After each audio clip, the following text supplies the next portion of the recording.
आज हम लोग हाफ रिफ्लेक्शन मेथड से गैल्वेनोमीटर की figure of merit as well as resistance find out करना चाहते हैं। तो एट ऑल फर्स्ट मैं यहाँ सीखना चाहूँगा कि गैल्वेनोमीटर का मेरे को पहचान कैसे होगा। तो देखिए यहाँ पे कैपिटल G लिखा होगा सेंटर में। दूसरा, ये अकेला ऐसा डिवाइस है जिसका पॉइंटर ऑलवेज सेंटर में होता है। तो आप देखेंगे सेंटर में पॉइंटर है, 0 है, इसके बाद में आपके डिविजन्स हैं और दूसरी तरफ है। इवन दैट कई सारे गैल्वेनोमीटर के ऊपर यहाँ इसका लीस्ट काउंट भी लिखा रहता है। अब इसमें लीस्ट काउंट नहीं लिखा तो इसका मतलब हम इससे मेजरमेंट का काम नहीं कर सकते। सिर्फ ये हमें करंट की डायरेक्शन बताएगा कि करंट हमारा फ्लो हो रहा है या नहीं हो रहा है। हो रहा है तो किस डायरेक्शन में फ्लो हो रहा है।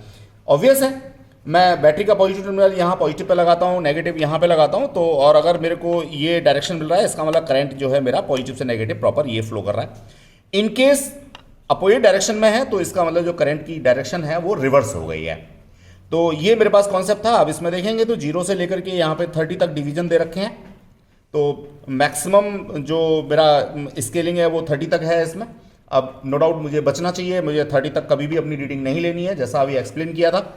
हम लोग इसमें 26, 28 या 22 ये रीडिंग लेंगे, फिर उनको हाफ में कन्वर्ट करेंगे। तो ये हमारा होगा गैल्वेनोमीटर का कॉन्सेप्ट। अभी कंटिन्यूटी हम लोग इसकी चेक कर ही चुके हैं, तो कंटिन्यूस है, वर्क कर रहा है।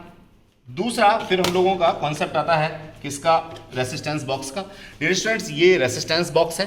अब इस रेसिस्टेंस बॉक्स पे मैं देखता हूं तो 2 टर्मिनल्स मेरे को दिखाई दे रहे हैं जिनको मेरे को यूज करना है अपने सर्किट के अंदर, जो भी सर्किट मैंने प्रेस्क्राइब आपको बताया हुआ है। अब यहां देखते हैं तो देखिए ये डिफरेंट प्लग हैं। ऑब्वियसली मैं सारे प्लग एक बार आपको यहां से हटा के दिखाता हूं। अब ये जितने भी होल आपको दिखाई दे रहे हैं, तो इन होल्स के बैक साइड में पर्टिकुलर रेसिस्टेंस लगे हुए हैं। जैसे यहाँ पे इन दोनों होल्स के बीच में 1 ओम लगा होगा, इन दोनों होल्स के इस होल के बीच में 2 लगा होगा, फिर इस होल के बीच में 2 लगा होगा, देन आफ्टर 5 लगा होगा। डिस्टेंस ये यहाँ पे देखेंगे तो इनफाइनाइट है। अगर मैं इस प्लग को यहाँ से हटा देता हूँ, जैसा कि इस समय सिचुएशन है, तो ये इनफाइनाइट रेजिस्टेंस यहाँ पे देगा। इवन दैट इनफाइनाइट रेजिस्टेंस का मीनिंग सब लोग जानते हैं कि ये जो है डिसकंटिन्यूस हो जाएगा या कंटिन्यूटी शो नहीं करेगा। तो मैं आपको मल्टीमीटर की हेल्प से इसकी कंटिन्यूटी भी चेक करके दिखा देता हूँ। डियर स्टूडेंट्स, इस पर्टिकुलर कंडीशन में ये देखिए जो मल्टीमीटर की रीडिंग्स हैं इन पे कोई भी अंतर नहीं आएगा। ये मैंने यहाँ पे लगाया, देखिए कोई भी अंतर नहीं है। इसका मतलब ये है कि ये इस समय डिसकंटिन्यूस है। इवन दैट अगर मैं इनफाइनाइट वाला जो प्लग है उसको इंसर्ट कर देता हूँ और यहाँ पे अब इसका रीडिंग लेता हूँ, तो देखिए यहाँ पे अब फाइनाइट वैल्यू आ गया। इसका मतलब कंटिन्यूटी इसकी बन गई। तो मैं नो डाउट इस इनफाइनाइट वाले प्लग को यूज कर सकता हूँ एज ए की या एज ए स्विच। तो डियर स्टूडेंट्स, ये जो मेरे पास क्या रेसिस्टेंस बॉक्स है, इसमें लो वैल्यूज हैं 1 2 5 व्हाटएवर, सो 10 20 20 50। तो जितना भी रेजिस्टेंस मैं यहाँ अप्लाई करना चाहता हूँ, मान लीजिए मेरे को 3 ओम करना है, तो सारे के सारे प्लग मेरे को इसमें इंसर्ट करने होंगे और सिर्फ 3 ओम के इक्विवेलेंट जो मेरे पास प्लग हैं उनको मेरे को इसमें से अनप्लग करना होगा, निकालना होगा।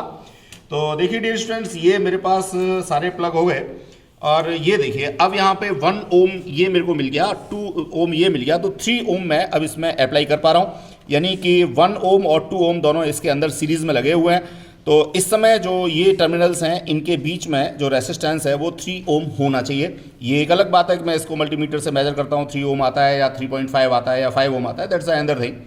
ये डिपेंड करता है इसकी अपनी एक्यूरेसी के ऊपर और जो एपरेटस की मैन्युफैक्चरिंग है उसके ऊपर। लेकिन 3 ओम रेसिस्टेंस मैं यहाँ से मान के चलूँगा कि मेरा 3 ओम रेसिस्टेंस निकल गया।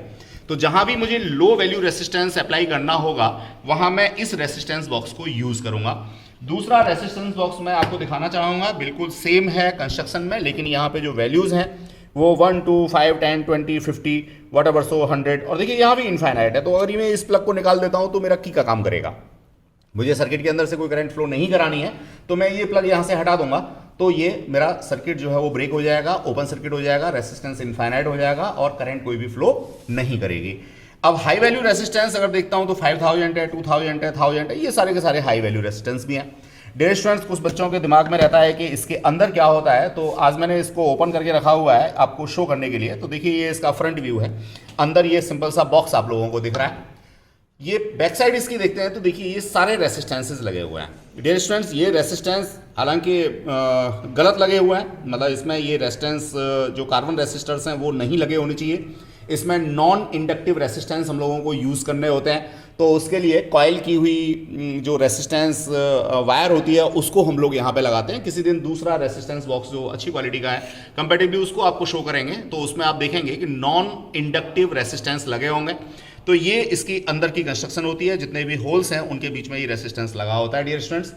अब नो डाउट यहाँ रेसिस्टेंस की कोडिंग भी हम लोग देख सकते हैं, अगर देखना चाहते हैं तो कोडिंग के अकॉर्डिंग ये रेसिस्टेंस सारे के सारे हैं। अब कोई बच्चा कह रहा होगा कि सर ये कुछ थिक हैं और कुछ थिन है, तो देखिए थिक रेसिस्टेंस हो या थिन रेसिस्टेंस हो, रेसिस्टेंस की वैल्यू पे फर्क नहीं पड़ता।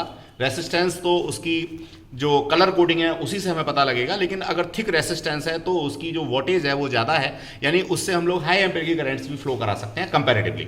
और अगर हमारे पतले वाले थिन रेसिस्टेंस हैं तो उनसे हम लोग हाई एम्पेयर की करंट्स को फ्लो नहीं करा सकते। तो ये मैंने आपको शो करने की कोशिश की रेसिस्टेंस बॉक्स को लेकर के। डियर स्टूडेंट्स, नेक्स्ट हम लोगों का एपरेटस जो इसमें यूज़ होना है वो कनेक्टिंग वायर, तो सब जानते ही हैं कनेक्टिंग वायर हमारा इंसुलेटेड वायर होता है, इसको हम लोगों को यूज़ करना होता है। देन आफ्टर हम लोग इसमें ईएमएफ सोर्स यूज़ करने जा रहे हैं डियर स्टूडेंट्स। तो ईएमएफ सोर्स जो है आज हम लोग यहाँ पे ये लेक्लांचे सेल यूज़ करने जा रहे हैं डियर स्टूडेंट्स। ये जो लेक्लांचे सेल है इसमें देखिए ये आपका कोई भी इंसुलेटेड ट्रम्बलर है, जनरली प्लास्टिक का बना होता है या बेकिलाइट का होता है या कांच का होता है। इसके अंदर हम लोगों ने NH4Cl डाला हुआ है, NH4Cl का सॉल्यूशन है, और ये मेरा पोरस स्पॉट है। पोरस स्पॉट के जो पोर्स हैं वो इस तरह के हैं कि इसमें जो बड़े आयंस हैं वो क्रॉस नहीं कर पाएंगे, और छोटे आयंस जस्ट लाइक हाइड्रोजन के आयंस हैं वो इसके अंदर से क्रॉस कर पाएंगे। बीच में ये मेरा कार्बन का रॉड है, और नो डाउट चारकोल और कार्बन का कुछ चूरा इसके अंदर भरा रहता है। चूरा समझते होंगे, पाउडर, ठीक है ना।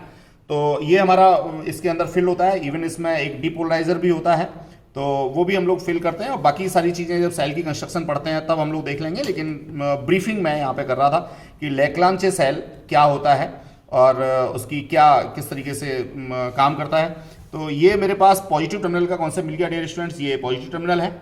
अब नेगेटिव टर्मिनल के लिए मेरे पास होती है ये जिंक की रॉड। जब भी मैं इस जिंक रॉड को यूज़ करता हूँ तो ये नेगेटिव टर्मिनल ही यूज़ होगी, चाहे लेक्लान से हो, डेलियल हो या कोई भी दूसरा सेल हो। तो नॉर्मली ये क्या होता है, नेगेटिव टर्मिनल ही यूज़ होती है डियर स्टूडेंट्स। इसके ऊपर देखेंगे तो ये रस्ट या वाइट इसके ऊपर कुछ ऑक्सीडाइज होकर के लगा हुआ है। तो जब भी हम लोग इसको यूज़ करेंगे तो हमारी कोशिश होगी कि हम इसको पहले साफ कर लेंगे। अब सेल काम कैसे करेगा, इसके लिए सिंपल सा हम लोग यहाँ से एक कनेक्टिंग वायर लेंगे, और ये कनेक्टिंग वायर जो है प्रॉपर रस्ट हटाने के बाद कनेक्ट करेंगे इसमें डियर स्टूडेंट्स। तो ये मैंने कनेक्ट कर दिया, और यहाँ इसके ऊपर स्क्रू भी है तो इस स्क्रू को टाइट भी कर दिया। तो डियर स्टूडेंट्स ये मेरे पास हो गया। अब जब भी मैं ये वाला लेक्लांचे सेल यूज़ कर रहा हूँ तो मुझे दोनों इलेक्ट्रोड्स के बीच की जो डिस्टेंस है उसको हमेशा माइंड में रखना चाहिए, और थ्रू आउट द एक्सपेरिमेंट जो इनके बीच की डिस्टेंस है वो मेरी कांस्टेंट रहनी चाहिए। मैं कुछ भी रखूं लेकिन रहनी चाहिए कांस्टेंट। उसका रीज़न क्या है कि इनके बीच की डिस्टेंस अगर कम ज़्यादा होगी तो इसका इंटरनल रेजिस्टेंस इफेक्ट कर जाएगा। इवन द टेम्परेचर भी कांस्टेंट रहना चाहिए, क्योंकि अगर टेम्परेचर चेंज होगा तब भी इंटरनल रेजिस्टेंस इसका इफेक्ट कर जाएगा, और उसके बेसिस पे जो एक्सटर्नल पोटेंशियल हम इससे लेना चाह रहे हैं वो हमारा वेरी कर सकता है। तो फिजिकल पैरामीटर्स हम लोगों को यहाँ पे कांस्टेंट रखने होते हैं, और फिजिकल पैरामीटर के अंदर ही इन दोनों के बीच की डिस्टेंस भी आती है। डियर स्टूडेंट्स, ये जो सेल है कितना ईएमएफ हम लोगों को सप्लाई कर सकता है, ये बात मैं यहाँ से देखने की कोशिश करूँगा। मल्टीमीटर पर मैं देखता हूँ डियर स्टूडेंट्स, तो ये वाला सेक्शन जो है इसमें V है, और V के आगे एक सॉलिड लाइन है, एक डॉटेड लाइन है। तो it stand for direct potential या DC पोटेंशियल। तो डियर स्टूडेंट DC पोटेंशियल पे मैं इसको क्लॉकवाइज करके घुमा के लाऊंगा, और इसको 20 वोल्ट वाले पे सेट करूंगा, क्योंकि मुझे पता है इसका ईएमएफ जो है वो 1.5, 1.3, 1.2 इस तरीके का कुछ निकल के आने वाला है।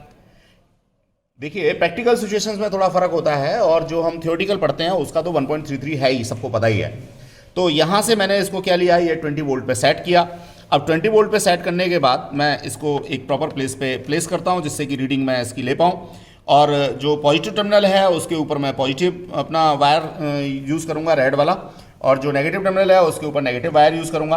अब मैं यहाँ पे डियर स्टूडेंट्स इसको कनेक्ट करता हूँ। तो देखिए मैंने पॉजिटिव के ऊपर कनेक्ट किया, और ये चलिए मैं वायर के ऊपर ही लगा लेता हूँ, इलेक्ट्रोड पे लगाता हूँ या वायर पे लगाता हूँ, फ़र्क नहीं पड़ना चाहिए, बिकॉज ऑफ ये रेसिस्टेंस वायर जो हैं वो कहीं ना कहीं मेरे लो वैल्यू रेजिस्टेंस वायर होते हैं।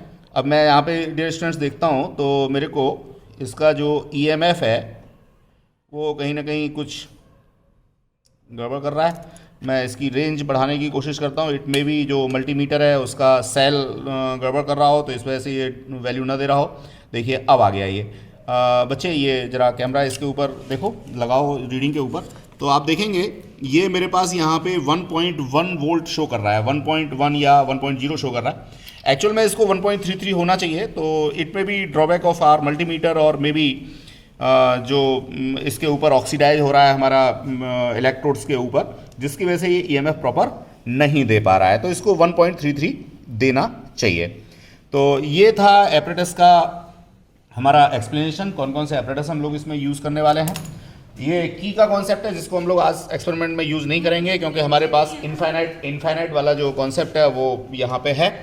और ये की है, नो डाउट ये 2 वे की है डियर स्टूडेंट्स। तो 3 हम लोगों को यहाँ पे टर्मिनल्स मिलते हैं। हम बीच वाले को जनरली आउटपुट यूज़ करते हैं, और साइड वाले जो होते हैं उनमें कोई भी एक प्लग इंसर्ट करके हम लोग इसको 1 वे की तरह से यूज़ कर सकते हैं।